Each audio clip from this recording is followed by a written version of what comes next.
إلى النبي محمد المصطفى رسول الله صلى الله عليه وسلم وكافة الأنبياء والمرسلين ولجميع المسلمين والمسلمات والمؤمنين والمؤمنات وخصوصا إلى حضرة الشيخ بن عطاء الشيخ الإمام الغزالي شاء الله له الفاتحة.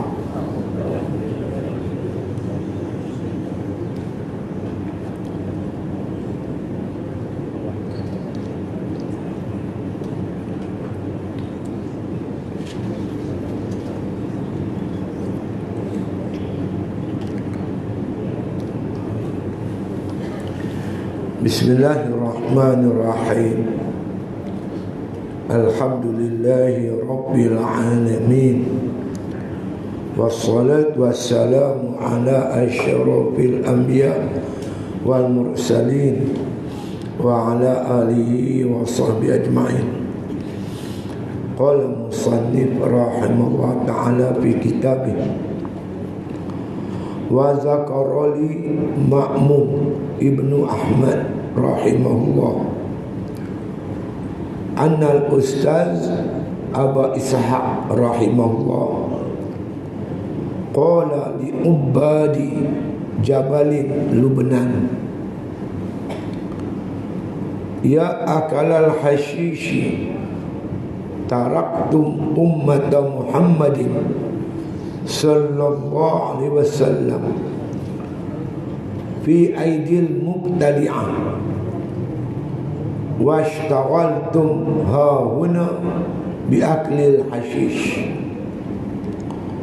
qalu lahu inna la naqwa ala suhbatin nas wa innama a'taka Allahu quwwatan falazimaka zalik fasannafa ba'da zalika kitabahu al-jami'a lil jali wal khafi wa kana lahum radhiyallahu anhum ma'a ghadarati ilmihim al-amalu jammu wan nadaru taqiqu fi suluki tariqil akhirah. Barang disebut bagiku daripada Ma'mun ibnu Ahmad rahimahullah ta'ala, sesungguhnya Al-Ustaz Aba Ishaq rahimahullah ta'ala berkata bagi Ubad di Jabal Lubnan, wahai orang yang memakan rumput, kamu tinggalkan umat Muhammad sallallahu alaihi wasallam pada tangan mubtadi'ah dan kamu berbimbang di sini dengan memakan rumput. Maka berkata baginya, sesungguhnya kami tidak ada kekuatan untuk bersahabat dengan manusia.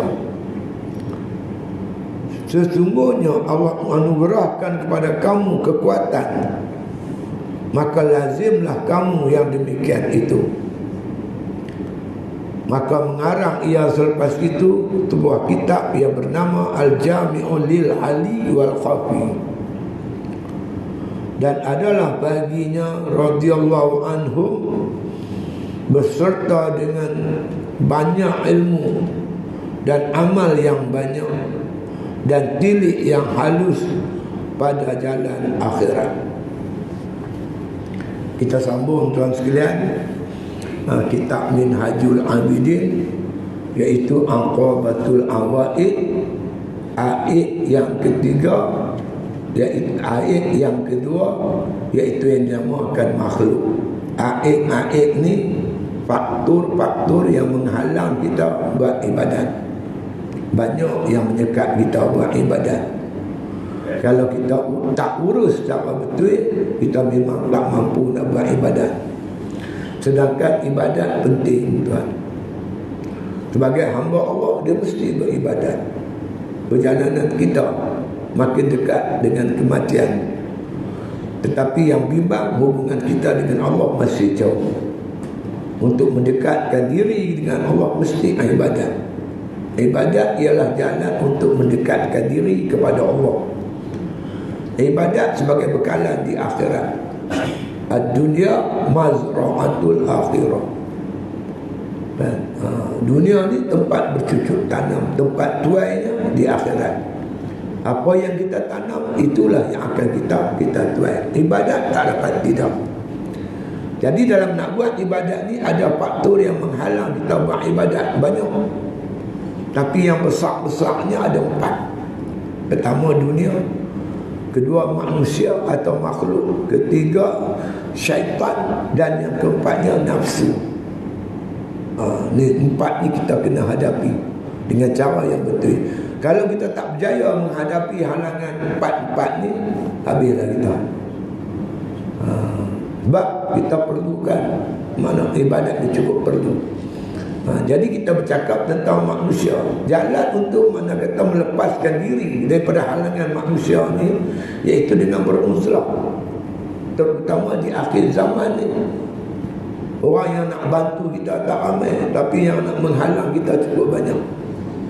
Badiru bil a'mal fitanan kaqita'il lail muzlim, kata Nabi. Segeralah beramal, akan datang kepada kamu fitnah dalam urusan agama. Kaqita'il lail muzlim, laksana malam yang gelap gelita. Fitnah itu diibaratkan oleh Nabi macam kita duduk tengah malam gelap, tak kenal satu benda, tak kenal warna apa kita tak tahu, putih, hitam, merah, serupa semua. Sampai tak dapat kita nak bezakan hak dengan batin, yang betul dengan yang salah. Yang hak dah jadi batin, batin jadi hak. Nak buat konsert menjelang Ramadan, 2-3 hari nak Ramadan, nak buat konsert, mufti tegur, wah hentam mufti. Sampai akhirnya mufti pula minta maaf kepada selebriti. Macam mana tu? Tapi orang awam macam kita pening. Siapa betul sebenarnya ni? Mufti betul ke? Siti Nurhalizah kan yang betul? Pasal mufti minta maaf ada. Tak kacau. Jadi kita pening. Ditambah pula suasana dunia hari ini, tuan, yang Nabi sebut penuh dengan pembohongan. Sayati 'alan nasi sanawatun khadda'atun. Akan datang satu zaman, Nabi kata, dunia ni penuh dengan tahun-tahun pembohongan. Bohong yang kata dia. Yang jadi masalah pula, orang ramai sokong pembohong. Yusaddaqu fi hal kazib wa yukazzabu fi as-sadiq.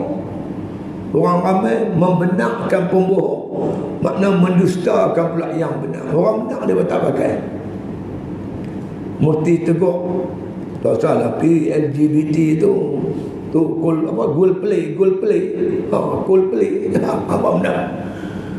Dia pi tu isu nak pertunjukan pagi ni tunggu dah 2 hari sebelum konsert tu, dia pada tunggu dah di stadium. Tak dengar cakap mufti. Mufti pula tegur. Bila orang tanya soalan apa hukum kerja di bank komisioner, dia kata haram bank riba. Menteri agama pula tegur mufti pula dah. Aku biar. Jadi tuan-tuan, kita ada alamat ni. Kalau tuan-tuan tak main mengaji lah, tak dengar ulasan komen ustaz yang mengajar, pening kita kalau duk mengaji dengan Facebook tu mampu. Sebab itulah makna kata zaman ni kita kena jaga sungguh-sungguh. Zaman yang mana kata Nabi pesan ittabi'ul ulama fa innahum surujud dunya wa masabihul akhirah.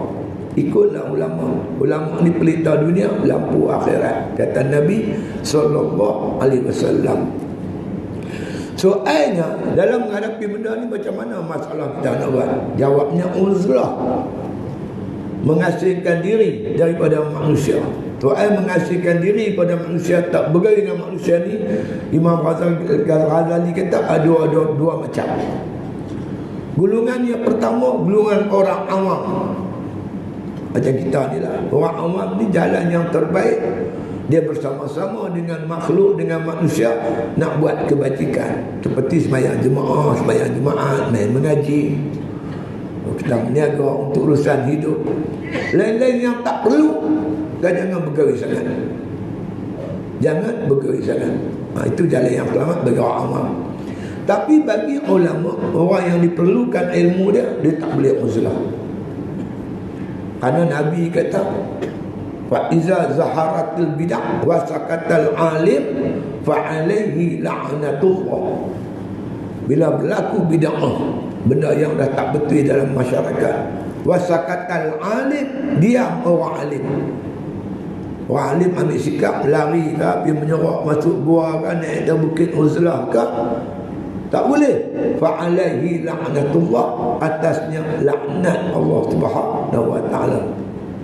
Asal Al-Banna kata jarimatun islamiyatun, satu yang dosa jenayah yang besar terhadap agama Islam kalau ulama mendiamkan diri. Amma wal halu kama nara at-tashri'ul islamiyyu fi wadin wa at-tashri'ul fi'liyyu fi wadin akhar. Fa inna qu'udal muslihin anil maqalibati bil hukmi jarimatun islamiyatun. Adapun suasana, kata Al-Banna, yang kamu lihat pada hari ini, syariat Islam berada di satu lembah, undang-undang ciptaan manusia nun berada di lembah lain. Dunia tak ikut hukum Islam. Hukum Islam tak tersegar. Hukum Islam boleh dicabar di mahkamah sivil, macam yang berlaku hari ini. Dah mengucap 2 kalimah syahadah, budak tu dah balik pun mahkamah boleh isytihar Islam dia tak sah. Sedangkan yang Islam tu majlis agama Islam negeri, dia jadi macam tu. Bila suasana jadi macam tu, kemungkaran, kemaksiatan berlaku berleluasa, syariat Islam tak terdaulat. Fa inna qu'udal muslihin anil maqalibati bil hukmi jarimatun islamiyatun. Sedangkan orang yang mengaku nak buat islah, nak perbaiki masyarakat, sedangkan dia qu'ud, dia duduk diam, dia tak buat apa-apa, tak bertindak untuk membetulkan keadaan, jarimatun islamiyatun, dia telah melakukan satu jenayah terhadap agama Allah Subhanahu wa taala. Dia kena terjun dalam masyarakat, mengislahkan masyarakat. Pendek kata, ulama tak boleh uzlah daripada masyarakat, tak boleh lari meninggalkan masyarakat. Ulama dia kena duduk dalam masyarakat. Uzlahnya pada uzlah hati. Walaupun dia bergaul masyarakat, hatinya tak bersama-sama dengan masyarakat. Badan saja dia kena duduk, buka pondok, pusat pengajian, pergi dakwah, pergi mengajar, membetulkan keadaan. Ini makna tugas ulama. Jadi tuan-tuan yang dirahmati Allah Subhanahu wa taala, apabila makna kata keadaan yang macam ni, maka ulama perlulah makna terjun dalam masyarakat dan tak dibenak, tak diizin oleh syarak untuk mengasingkan diri. Habis uzlah dia macam mana? Makin tengah malam, ketika orang semua tidur, makin bayang tahajud, bayang hajat, bayang sunat tasbih, merayu pada Allah, minta pertolongan, bantuan daripada Allah Subhanahu wa taala. Ini uzlah. Makna para ulama makin tengah malam. Kalau kita macam kita orang awam, mungkin sembahyang tahajud ni hukumnya sunat, tapi bagi mereka, dia pada wajibkan untuk diri mereka, kerana ibadat-ibadat di waktu malam ni sebagai bekalan dalam perjuangan menyampaikan dakwah. Baik, sambung lagi. Wa zakaroli Ma'mun Ibnu Ahmad rahimahullah ta'ala, disebut bagiku oleh Ma'mun bin Ahmad. Ma'mun bin Ahmad kata apa? Dia kata anal Ustaz Aba Ishaq. Ustaz Aba Ishaq ni rahimahullah, dia kata qala li ubadil jabalin Lubnan. Dia berkata kepada abid-abid ubat yang beribadat di Bukit Lubnan. Dulu Jabal Lubnan ni tempat orang pergi uzlah macam Gunung Jerai tu. Ulama-ulama banyak duduk di Gunung Jerai beruzlah untuk buat ibadat di situ. Ramai orang buat ibadat di situ, beruzlah. Kalau di belah sana Jabal Lubnan, tempat yang masyhur, tempat ahli sufi di beruzlah situ. Jadi apabila Makmum bin Ahmad ni, apabila Abah Ishaq ni, Ustaz Abah Ishaq berjumpa dengan Ubad, orang yang beribadat di Jabal Lubnan, mereka tak bergeri dengan masyarakat, mereka mengasingkan diri, duduk di atas bukit tu, buat ibadat banyak-banyak dengan tarikat masing-masing, dengan zikir dia, dengan ibadat dia dan sebagainya. Dia kata apa? Ya akalatal hashish, wahai orang yang makan rumput. Duduk situ dia makanlah pucuk-pucuk kayu, buah-buah atas bukit tu apa yang ada. Tu mana makan rumput. Wahai orang yang makan rumput, orang mereka ni makan bukan banyak, makan sikit-sikit saja. Kerana di antara mujahadah ahli sufi ni makan sikit. Pasal apa makan sikit? Kerana makan banyak dia akan mematikan hati. Antara mujahadah mereka itu kurangkan makan, banyak puasa. Nabi kata la tumitul qalba bi kasrati ta'am wasyarab. Jangan matikan hati kamu dengan banyak makan dan banyak minum. Makan banyak, minum banyak boleh mati hati. Mati hati macam jasad matilah. Bila jasad kita dah mati, tuan sekalian, kita cucuk benda tajam tak rasa apa. Ambil api cucuk pun tak ada rasa apa. Biasa tak berlaku kita naik motor aksiden, tangan kita mati sebelah. Bila tangan kita mati sebelah, cucuk pun tak rasa apa, kena api pun tak rasa apa. Begitu ibarat hati mati. Kata Syekh Ibn Atha'illah dalam kitab hikam dia, min alamatil mautil qalbi, tanda-tanda mati hati. Tak rasa rugi bila meninggalkan taat, tak rasa bersalah bila buat maksiat. Buat maksiat tak rasa bersalah, tinggal taat tak rasa rugi. Itu alamat mati hati. Hati mati. Pasal apa hati mati? Antara punca mati hati makan banyak, bikasrat ta'am wa syarab. Kerana banyak makan, banyak minum. Nabi kata wa innal qalba kazar'i. Hati ni macam tumbuh-tumbuhan, macam pokok. Yamutu iza kasura alaihal ma. Pokok ni boleh mati bila air banyak. Ayak berapa banyak, tenggelam dengan ayak, pokok mati. Dekat pondok saya tu ada satu kampung nama Padang Serai. Kalau tuan-tuan dengar berita kan, di daerah Manjung banjir masih belum surut. Tu situ pula tu.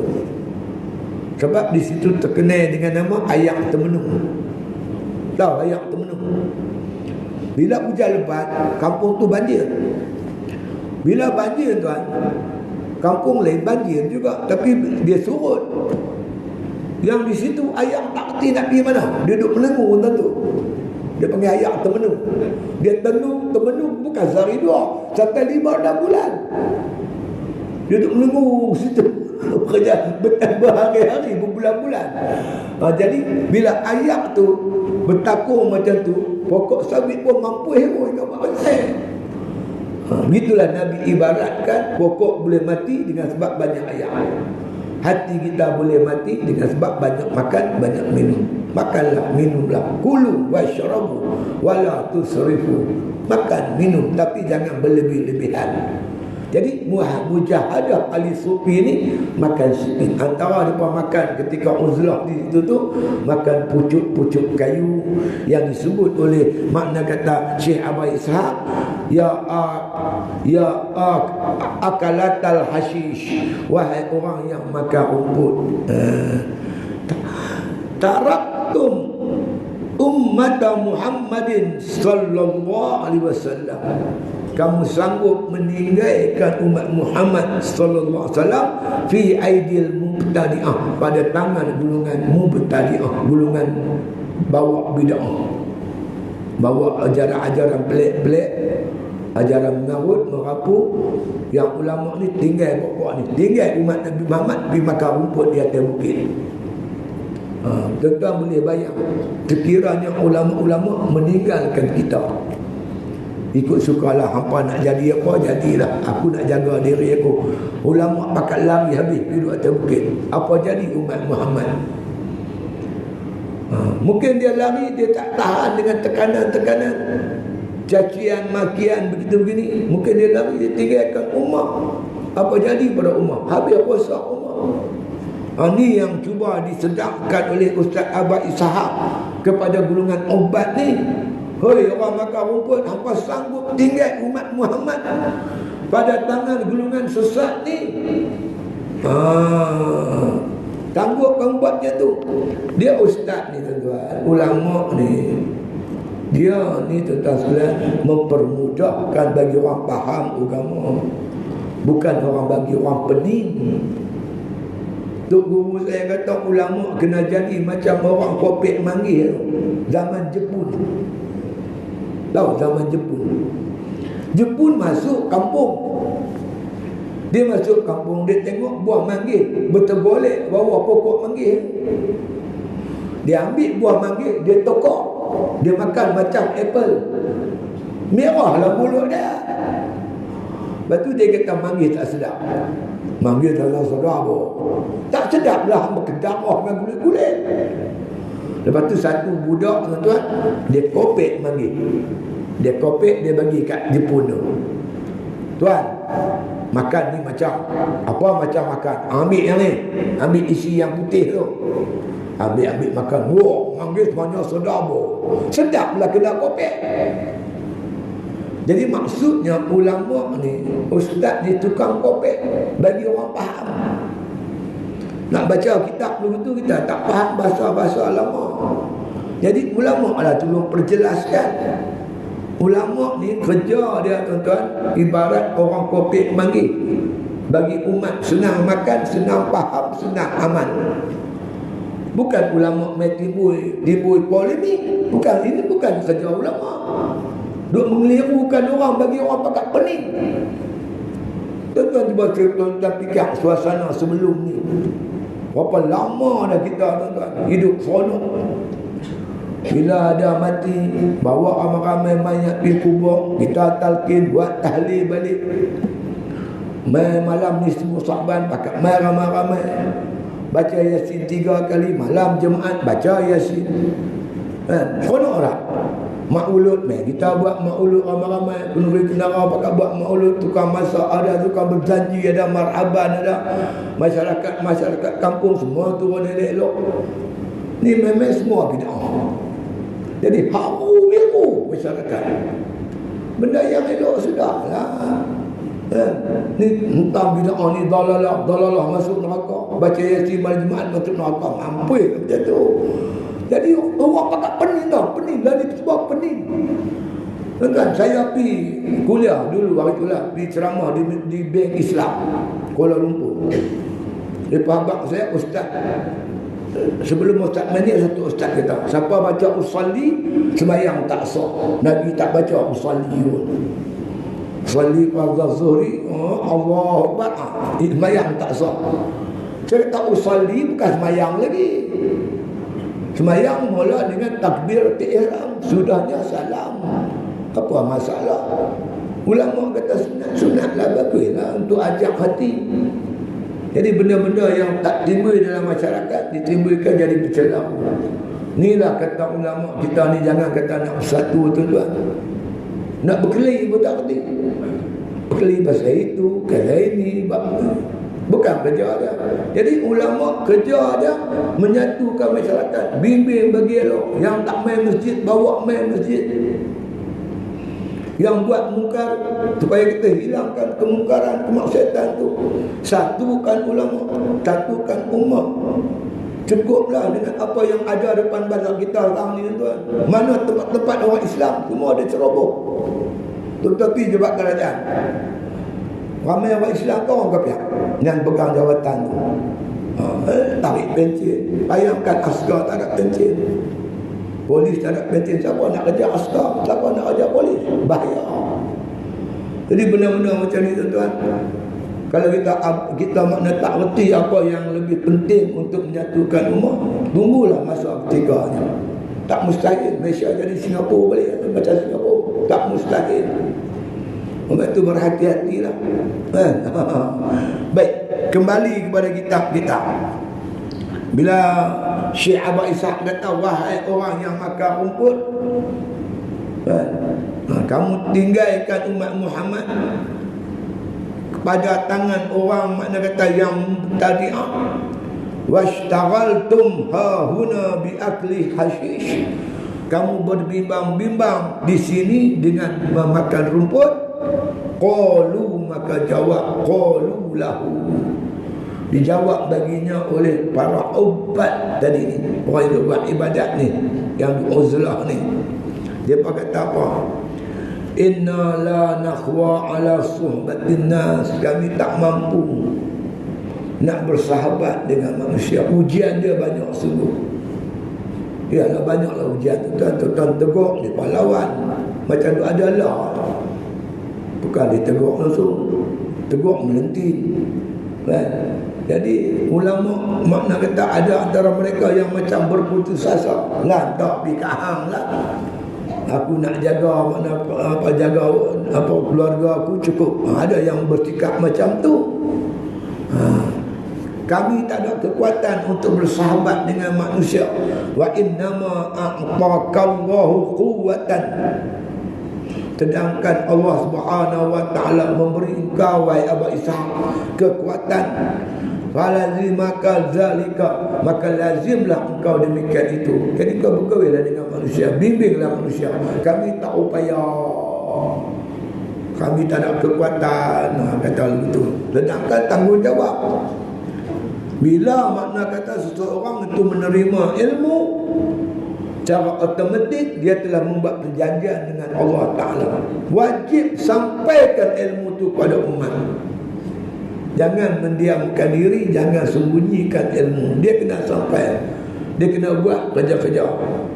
Kerja-kerja ni semua ulama saja boleh buat. Nak buka pondok, nak mengajar, tak boleh. Walau dia anak ulama. Dia anak ulama tapi dia tak mengaji. Dia tak boleh.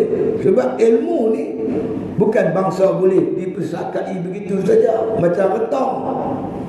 Ilmu ni bagi orang yang mengaji. Sebab tu yang nak mewarisi apa yang diajar oleh Rasulullah SAW ialah ulama. Ala khulafai rahmatullah. Man khulafa'uka ya Rasulullah allazina yuhyuna sunnati wa yu'allimunaha ibadallah. Nabi kata atas khalifahku rahmat Allah. Khalifah ni penggantiku. Siapa penggantimu ya Rasulullah?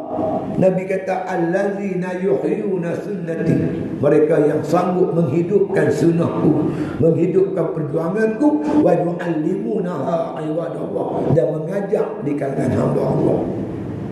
Itulah pengganti Rasul, pengganti tugas kerasulan untuk menyebarkan agama Allah di muka bumi Allah, terpikul di bahu para alim ulama. Ulama kena sedar macam tu. Kemudian bila dia kata macam tu, fasannaf ba'da zalika kitabahu, maka Abah Ishaq pun menulislah sebuah kitab menceritakan kewajipan menyampaikan dakwah, iaitu Al-Jami' Alil Jali wal Khafi, yang menghimpunkan perkara jali. Jali ni terang-terang, ada yang khafi, yang sembunyi.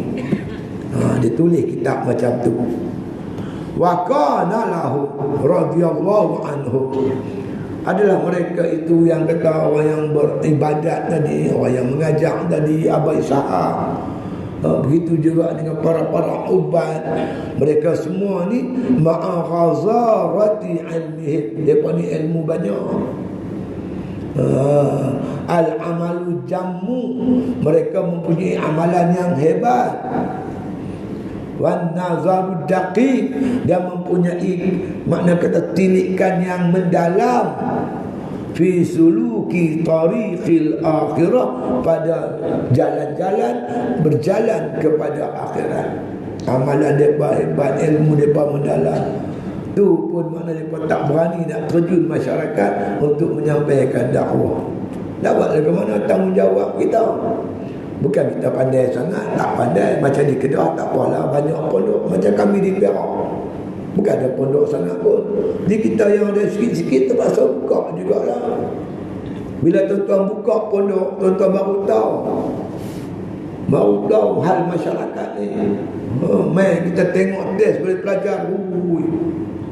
Budak perempuan umur 15 tahun ambil wudu pun tak tahu pada tuan. Mandi hadas tak reti pada. Semayang tak tahu pun ada. Bukan sikit tuan. Suruh baca Fatihah pun aduh. Bila kita buka pondok baru kita tahu masalah umat ni cukup serius tuan. Cukup serius. Baru kita tahu. Bila kita buka pondok macam-macam lagi masalah. Pergi nak cari kewangan dia, nak buat bangunan dia. Ustaz mengajak dia pun nak juga. Takkan lagi dia mengajak saja, kita kena bagi imbuhan kat dia juga. Kita kena cari duit bagi dia, imbuhan dia untuk makan minum keluarga dia. Macam di pondok saya tuan. Dulu ustaz-ustaz ni banyak boleh mengajak. Bila mereka mengajak siang, mereka mengajak di pondok, malam mengajak di surau-surau. Orang bagi sikit satu hati, lepaslah keluarga mereka. Kita ambil iuran pun bukan banyak, RM100 yang untuk budak-budak tahfiz. Budak pondok percuma tak ambil iuran. Ustaz-ustaz ni bila pergi mengajak, bawalah tabung. Dan tabung tu kumpul-kumpul, bolehlah tabung-tabung perbelanjaan tahfiz. Lah ni tak ada toliak, tak boleh mengajak ni berapa. Di ustaz kami yang ada toliak seorang kan, semua tak ada toliak, tak boleh lah mengajak. Bila tak boleh mengajak di luar, dia tumpu mengajak di pondok lah. Di pondok pula dia tak ambil iuran kat budak-budak. Kena pula bayar dekat ustaz ni bagi, kena bagi juga, tak bagi jangan daripada nak makan apa, daripada keluarga. Sebab tu Ustaz Nikmat Yusof tuan, masa saya nak balik ke Perak, tepi ziarah dia. Lepas tu semai lagi sekali jumpa. Bila masa nak buka pondok tu saya jumpa dia. Dia kata apa kat saya? Ustaz Siddiq, dia kata, kalau ente nak buka pondok, bersedia tak tukar kancing perak. Tuan-tuan tahu tak kancing perak? Orang Kedah tak tahu kancing perak. Kancing perak ni baju pagoda tu, baju dalam pagoda tu yang tak ada lengan tu. Tu kancing perak tu. Maknanya kancing perak kita tu berlubang, tak ada pikir. Nak pikir bila pi bila ayak, makan budak, utang ikan tak selesai lagi, beras tak. Pikir tu terlupa kancing perak di berlubang. Nak tukar kancing perak pun tak ada. Bukan senang buat kerja-kerja Islam ni tuan-tuan. Cukup payah. Tanyalah orang yang bukan tahfiz. Nak buat yuran memang tak cukup ni apa? Memang tak cukup. Kalau setengah bayar, kalau katalah budak 100 orang, bayar 50, kira hebat dah lah tu. Budak duk ada 100 orang sekolah, yuran dah lama lah 100. Bayar separuh, 50 orang yang bayar baru 5,000. Perbelanjaan tak kurang 30,000. Mana lagi nak cari 5-6 ribu ni? Inilah tuan-tuan yang dirahmatkan, yang dihadapi oleh kerja-kerja agama ni. Jadi kalau tuan-tuan kenal lah ustaz-ustaz ni, tuan-tuan tak drama nak kata apa kat mereka. Daripada habis masa, umur, tenaga, pemikiran untuk membangunkan ummah. Bekerja insya-Allah. Cuma yang mengharapkan pertolongan daripada Allah Subhanahu Wa Taala tu saja. Dia pengkaranglah kitab ni. Ya. Sedangkan mereka ini, kata Imam Ghazali, orang yang mahir di segi ilmu. Orang yang makna kita kata yang kuat amal ibadat mereka dalam jalan untuk pergi ke akhirat.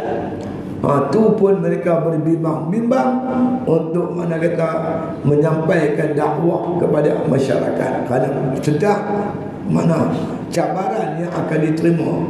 Tuan, lah ni main saman dia, silap sikit saman, silap sikit saman. Kita dah lah tak ada duit. Dia nak saman saja. Banyak kawan-kawan kena saman, cakap silap dia saman.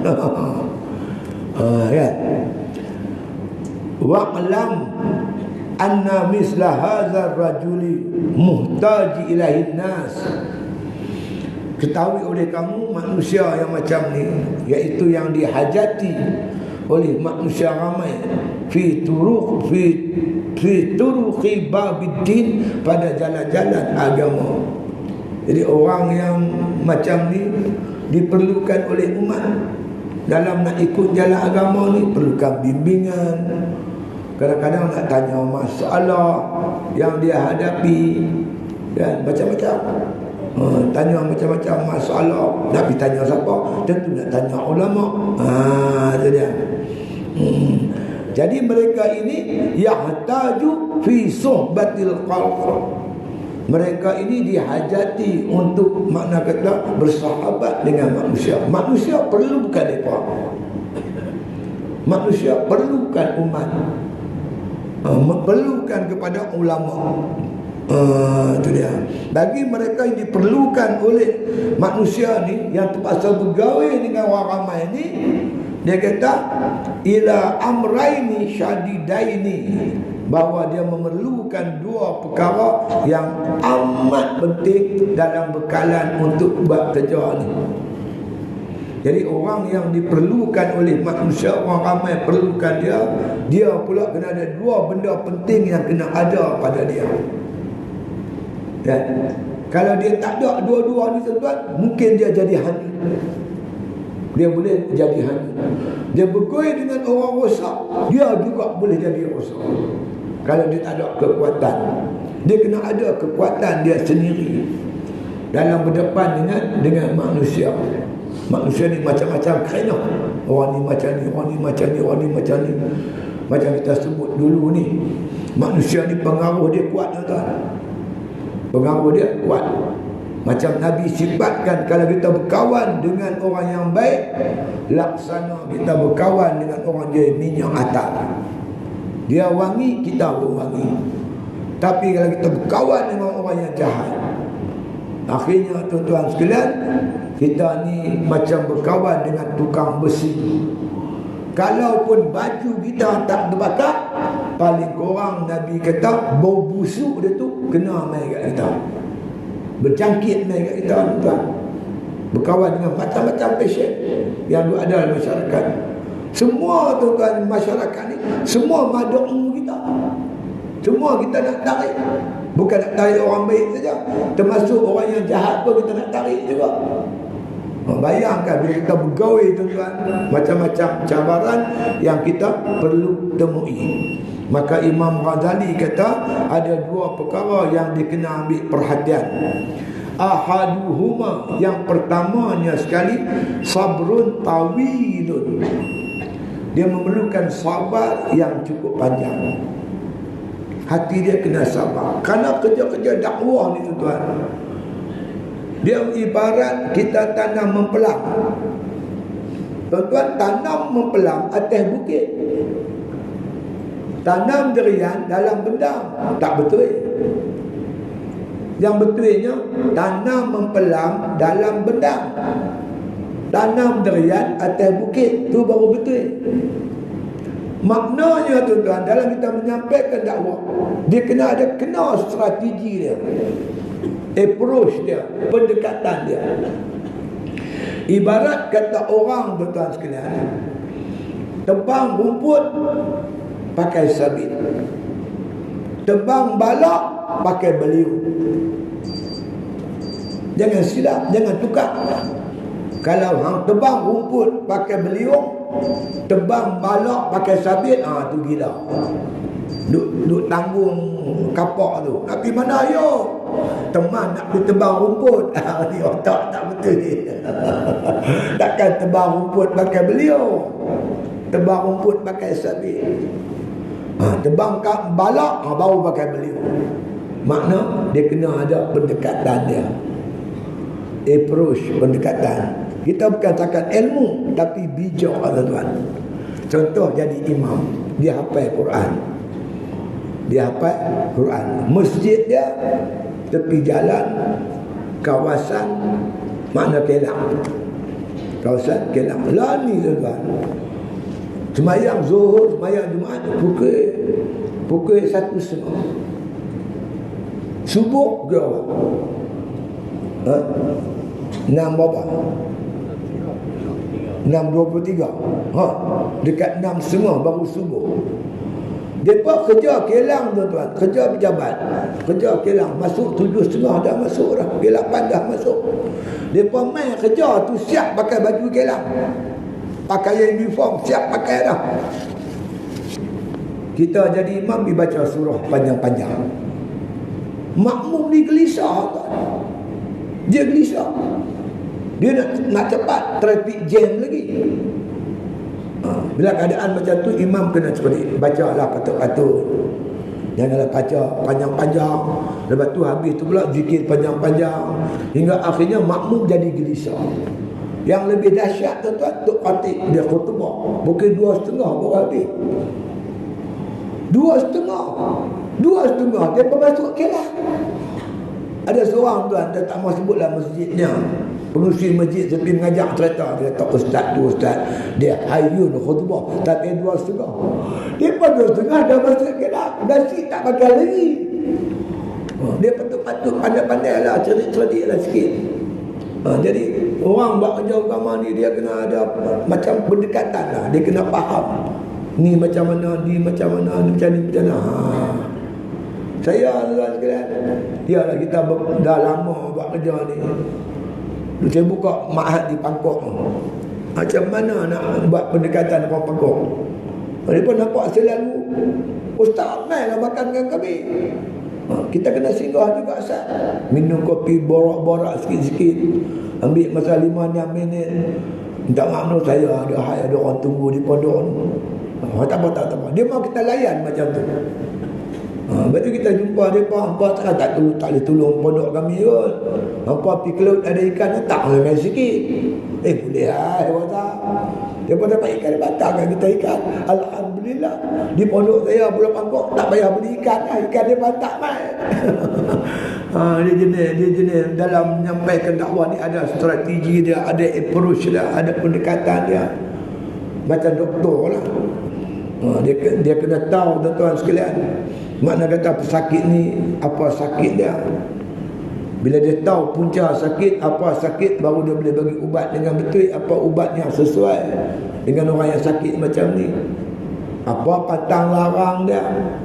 Begitulah makna kata kita nak ubah masyarakat, kita kena tahu apa punca masalah yang berlaku dalam masyarakat, apa pendekatan yang mesti kita ambil. Banyak cerita tuan. Tapi sabar kena panjang. Seperti mana yang dipermankan oleh Allah Subhanahu wa taala, wasbir nafsaka ma'al ladzina yad'una rabbahum bil ghadati wal 'ashi yuriduna wajhahu wa la ta'du 'ainaka 'anhum turidu zinatal hayatid dunya wala tuti' man aghfalna qalbahu an zikrina wattaba'a hawahu wa kana amruhu furta. Kata Allah, sabarlah kamu, wasbir nafsaka, sabarkan diri kamu, ma'al ladzina yad'una rabbahum bil ghadati wal 'ashi, sabarlah kamu bersama-sama dengan orang yang berdoa kepada Allah pagi dan petang. Kita buka pondok, kebanyakan yang duduk mengaji ni orang susah-susah lah.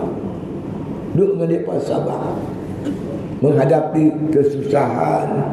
Saya selalu pesan budak-budak pondok, kena banyak sabar. Saya kata duduk di sini. Dan tapi kamu tak lama, kamu mengaji 10 tahun sudah. Lepas 10 tahun kamu akan lihat umat akan cari kamu. Orang akan cari kamu. Orang perlukan ilmu yang ada pada kamu. Kamu susah tak lama, saya kata, insya-Allah. Selalu kita pesan, tekan. Kita duduk dalam pondok ni, dia kata kita kena sabar. Allah pesan, wasbir nafsaka ma'al ladzina yad'una rabbahum bil ghadati wal 'ashi. Sabarlah diri kamu bersama-sama dengan orang yang berdoa kepada Allah pagi dan petang. Wala ta'du 'ainaka 'anhum turidu zinatal hayatid dunya.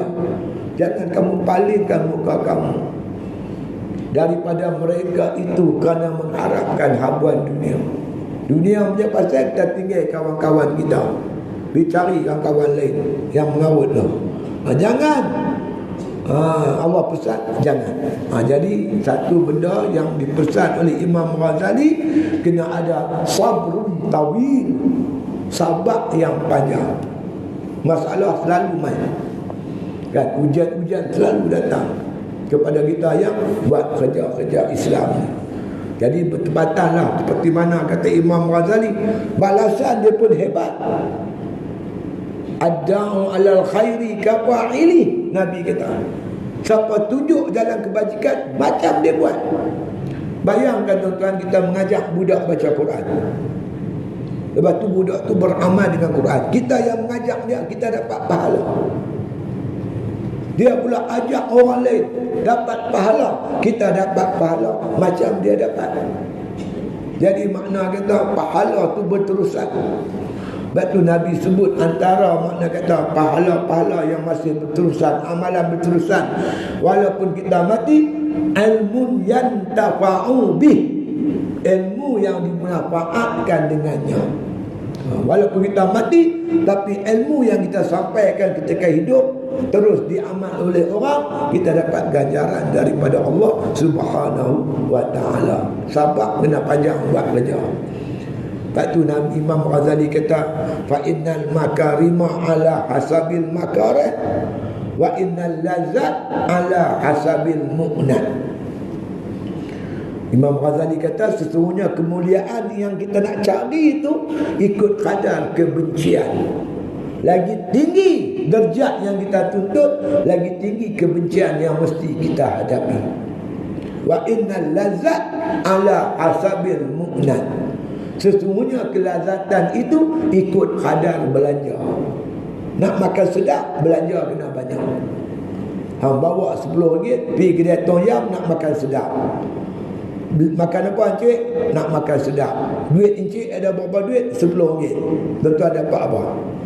Teh tarik roti bakar. Jawab dah. Padan dengan duit kita. Jadi begitulah, kalau kita nak kemuliaan di akhirat, maka kita perlu korbankan perasaan kita dalam menghadapi kesabaran yang cukup panjang. Yang kedua kata Imam Ghazali seterusnya, wa hilmun azim. Hilmun azim. Hilmun ni apa? Halim. Halim yang besar. Halim ni jangan tak cepat marah, lambat marah. Orang ni panggil halim. Halim ni lambat marah. Dia tak boleh terburu-buru nak marah. Orang habak kita terus marah, tak marah.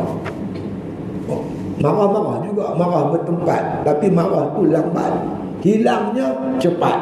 Yang tu bagus. Yang tu cukup bagus. Wa nazun latifun. Kata Imam Ghazali lagi, kita perlukan pada nazar atau tilikan yang latif, yang halus-halus. Jangan makna pakai serbu ikut dan fikir dulu, renung dulu.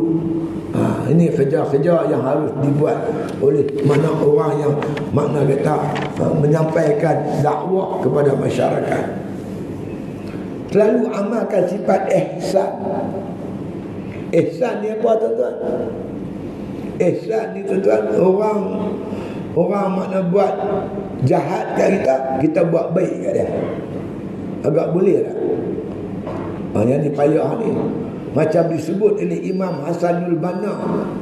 Dia kata apa? Kunu ma'an nasi kasyajar yarmunahu bil hajar wa yarmihim bis samar. Jadikan diri kamu macam pokok buah-buahan, pokok mempelah, pokok jambu. Yarmunahu bil hajar, dilontak pokok tu dengan batu. Orang ambil batu, orang balik. Wa yarmihim bis samar, tetapi dia melontar orang dengan buah. Lagi banyak batu naik, lagi banyak buah luruh. Lagi banyak kejahatan dicurahkan kepada kita, lagi banyak nasihat yang kita bagi. Yang tu yang nak buat payah, tuan-tuan. Betul, kita selalu diperingat oleh khatib, innallaha ya'muru bil adli wal ihsan. Allah menyuruh kamu berlaku adil dan ihsan. Apa ihsan? Ihsan betul lah, tuan-tuan.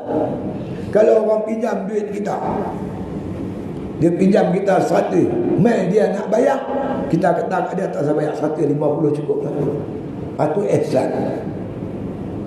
Itu ihsan. Kita pinjam duit orang 100, mai masa nak bayar, kita bayar 120, bagi lebih. Itu ihsan. Pinjam 100, bayar 100, itu adil. Pinjam 100, bayar 120, ihsan.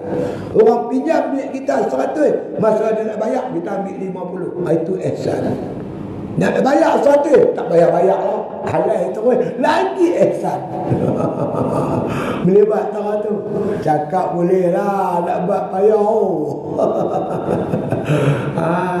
Kulu ma'an nasika syajar wa yarmihim bihajar wa kunu ma'an nasika syajar yarmunahu bil hajar wa yarmihim bis sama. Jadikanlah diri kamu, yang kamu sebagai pendakwah ni, laksana pokok buah-buahan.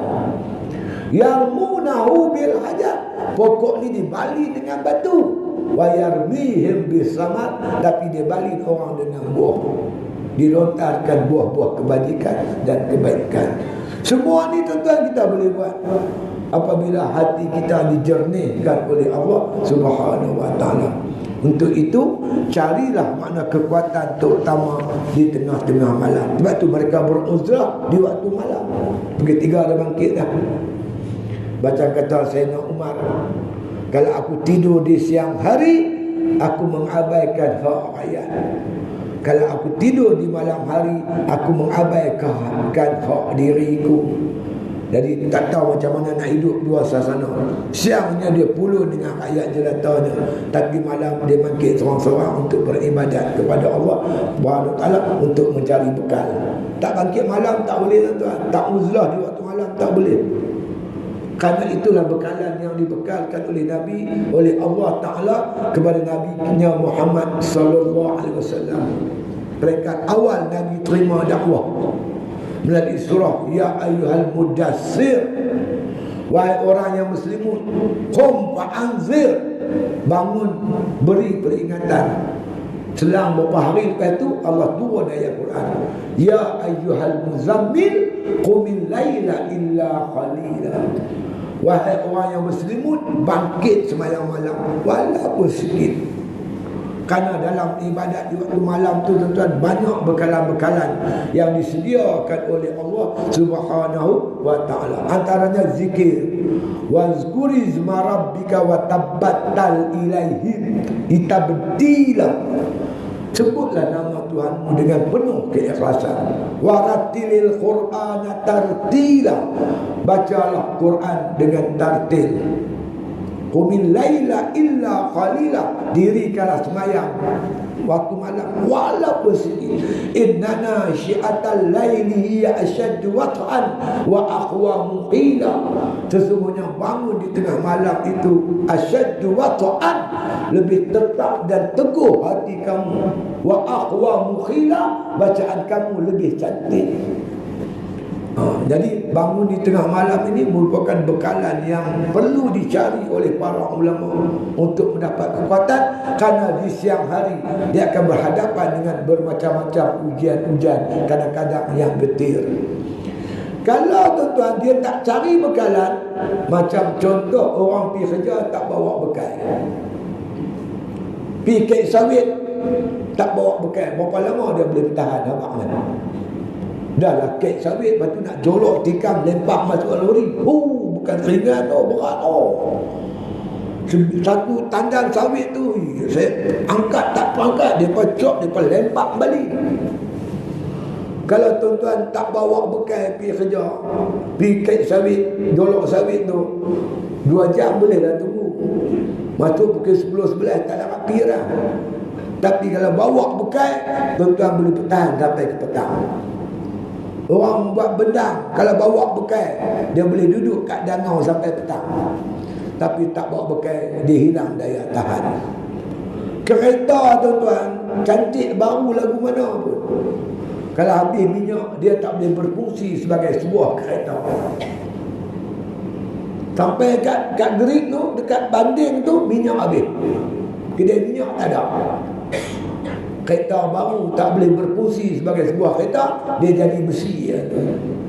Tak salah, kita punya ijazah bergulung-gulung, kita mengaji pondok penuh almari kitab kita, tapi kalau kita tak bawa bekal tuan-tuan, ujian datang, kadang-kadang kita lari dengan buat pasal. Sebab itu bagi para alim ulama, dia kena kuat bangun malam, berpuasa hari-hari tertentu di siang hari, kena rajin baca Quran, kena kuat berzikir, banyakkan berzikir. Mudah-mudahan dengan ibadat-ibadat ni sebagai bekalan dalam perjuangan, dalam jalan-jalan liku-liku hidup dia, insya-Allah. Inilah yang nak dipesan oleh Al-Imam Ghazali rahimahullah ta'ala. Dan seterusnya, wasti'anatun billahi ta'ala daimatun, iaitu isti'alatun, sentiasa meminta pertolongan daripada Allah SWT. Isti'anatun billahi ta'ala, sentiasa meminta pertolongan daripada Allah, daimatun, secara berterusan. Sentiasa hari-hari kena minta tolong Allah. Pasal masalah sentiasa main, cabaran selalu ada. Sebab itu perlulah makna kata dia melakukan beberapa perkara yang disebut oleh Imam Ghazali tadi. Yang pertama, sabrun tawil, sabar yang panjang.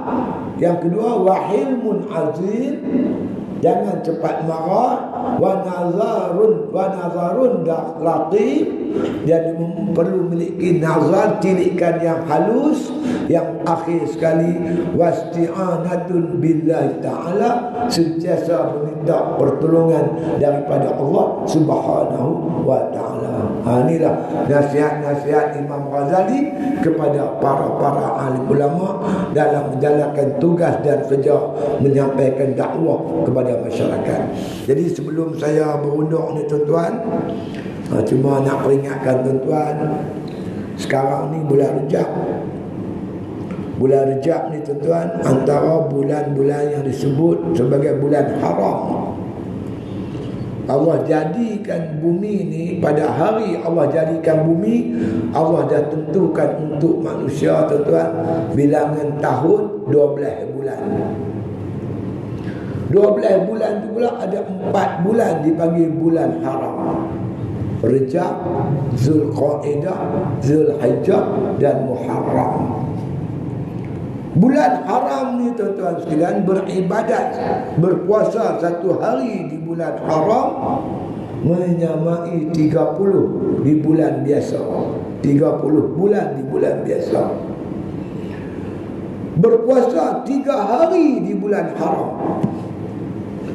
Hari Hamid, hari Jumaat, hari Sabtu. Straight 3 hari.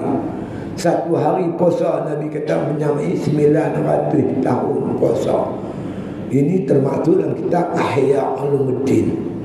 Jadi tuan-tuan yang ada peluang, kalau sebelum 15 bulan Rejab ni tuan-tuan ada puasa sehari ke 2 hari, boleh carilah, terutama yang 3 hari tu, Hamid, Jumaat dan Sabtu.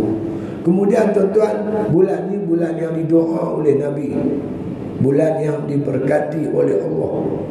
Allahumma barik lana fi Rajabin wa Sya'ban wa ballighna Ramadan. Ya Allah Tuhanku, makna kata berkatilah aku di bulan Rajab dan Sya'ban, sampaikanlah aku ke bulan Ramadan, bulan yang diberkati oleh Allah Subhanahu wa ta'ala. Ulama anjurkan tuan-tuan sekalian kita banyak istighfar. Antara istighfar yang elok kita baca iaitu mudah saja, Rabbighfirli warhamni wa tub alayya. Pendek aja. Rabbighfirli, ya Allah Tuhanku, ampunlah aku ya Allah. Warhamni, belah kesihanlah ke aku. Wa tub alayya, terimalah taubatku ya Allah. Baca 70 pagi, 70 malam. Mari baca sama-sama tuan-tuan. Rabbighfirli warhamni wa tub alayya. 70 kali nak, pagi, kemudian petang, malam, insya-Allah. Kemudian satu amalan lagi tuan-tuan, kalau ada di antara kita, keluarga kita, kawan semua, dia sakit. Sakit dia tu tuan-tuan, mana tak ada harapan lah kita nampak pada zahirnya. Elok dibaca 4 kalimah tuan-tuan. 4 kalimah yang dimulakan dengan La ilaha illallah. Mulanya La ilaha illallah Wallahu akbar. Ulanglah banyak-banyak. La ilaha illallah Wallahu akbar. Satu. Yang kedua, La ilaha illallah wahdahu la syarikalah. Itu kita duk baca selalu. Itu kedua. Ketiga, La ilaha illallah lahul mulku wa lahul hamdu. La ilaha illallah wa lahul mulku wa lahul hamdu. Dan akhir sekali, La ilaha illallah la haula wa la quwata illa billah. Bacalah tuan-tuan 4 ni sampai mati, insya-Allah dipermudah oleh Allah untuk kita masuk syurga dan selamat daripada makna kata kita kata kesengsaraan, insya-Allah. Akhir sekali tuan-tuan sekalian, pondok saya sepanjang Rejab, Syakban dan Ramadan ni kami hidupkan dengan berbagai-bagai ibadat. Siangnya berpuasa, malam mengaji, nuntut ilmu, malamnya adalah lagi ibadat-ibadat di waktu malam, insya-Allah. Selama 3 bulan kita buat. Dan antara yang kita buat juga tuan-tuan, kita mengadakan tahlil. Setiap tahun kita buat, termasuk tahun ni kita dah mula bertahlil 1 Rejab hari tu untuk seluruh warga-warga akhirat, mana warga kubur, untuk mak pak kita, adik-beradik kita, apa semua, terutama ibu bapa kita lah. Kita makna kata kita nak hadiahkan tahlil tersebut.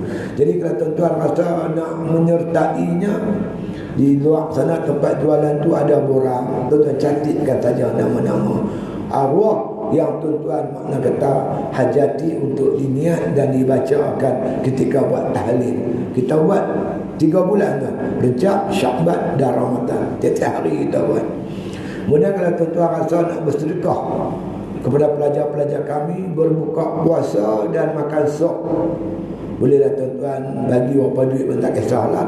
Kita gunakan duit tu untuk beli beras, beli makanan, beli ayam ke, beli ikan ke, beli apa, untuk mereka masak sepanjang 3 bulan ni untuk berbuka puasa dan bersahur. Siapa yang berhajat boleh buat demikian, insya-Allah. Akhir sekali tuan-tuan, jangan lepas peluang ni. Jadikan Rejab, umpama kita naik motor, kita masuk gear 1, Syakban gear 2, Mai Ramadan kita speed gear 3, gear 4, gear 5. Jadi tuan-tuan, latih diri tuan-tuan menghidupkan Rejab dengan berpuasa dan beribadat di malamnya. Begitu juga Syakban, insya-Allah bila datang Ramadan kita dah mempunyai kemampuan yang dianugerah oleh Allah untuk mengutip sebanyak mungkin kelebihan-kelebihan yang ada di bulan Ramadan itu, insya-Allah. Jadi kekuatan Ramadan bergantung persiapan kita di bulan Rejab dan bulan Syakban. Kalau Rejab, Syakban tak buat persiapan, bimbang tuan-tuan. Bila mai Ramadan, kita jadi Ramadan macam dulu juga. Tak mampu nak menghidupkan malam, tak mampu nak bangun tahajud, tak mampu nak buat sunat tasbih, tak mampu nak tadarus Quran. Kita bimbang macam tu. Manalah tahu tuan-tuan, takut-takut ni Ramadan terakhir untuk kita. Jadi kita pulun betul-betul. Mudah-mudahan kita diberi manfaat oleh Allah Subhanahu wa taala, insya-Allah. Itu sajalah tuan-tuan untuk malam ni. Mudah-mudahan sikit sebanyak diberi manfaat oleh Allah Subhanahu wa taala. Bismillahirrahmanirrahim. Alhamdulillahi rabbil alamin. Wassalatu wassalamu ala asyrafil anbiya wal mursalin wa ala alihi wa sahbihi ajma'in. Allahumma ahsin aqibatana fil umuri kulliha wa ajirna min khizyid dunya wa azabil akhirah. Allahumma la tusallit alaina bi dhunubina man la yakhafuka wa la yarhamuna. Allahumma ij'al khaira ayyamina yawma nalqa wa anta radin anna. واختم بالصالحات أعمالنا توفنا مسلمين وألحقنا بالصالحين. اللهم اغفر لنا في رجب وشعبان وبلغنا رمضان. دعواهم فيها سبحانك اللهم وتحيتهم فيها سلام وآخر دعوانا عن الحمد لله رب العالمين.